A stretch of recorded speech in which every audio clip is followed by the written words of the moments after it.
If you're building to passive standards or something very close, you would have probably heard of MVHR.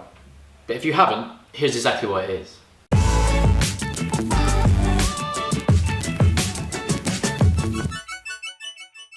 Can we start on explaining what MVHR is and how it's important to a self-builder, especially in a new build?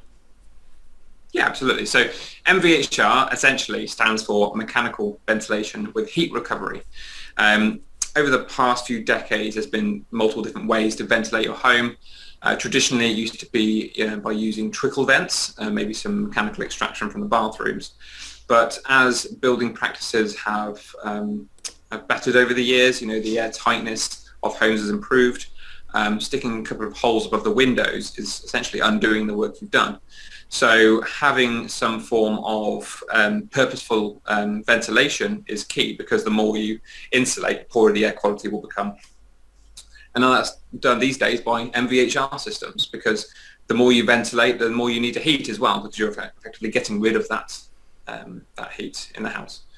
So yeah, you typically have a MVHR unit in, let's say, like a plant room or the loft space somewhere in the house utility. That's then connected via ductwork to the entire property. And then you have two ducts to atmosphere, which are your intake and your exhaust. And that's the only way really you get fresh air into the property. Now that air is then delivered to the habitable rooms and extracted from the wet rooms in the house. And during that process of the air traveling through the house, we're also recovering about 90% of the heat energy from that air in the house before it gets exhausted outside. So it's a really good way of constantly bringing in fresh, filtered air, as well as getting rid of excess humidity and maintaining comfortable heat levels within the property. Brilliant. Okay, and that's vitally important for a new build with high insulation values in the building fabric?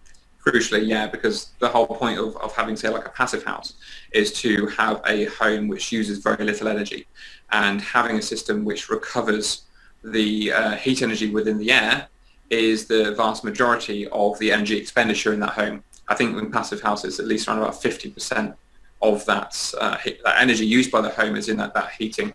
So having a system that, say, does 90 or even 95%, it does away with the majority of the energy use.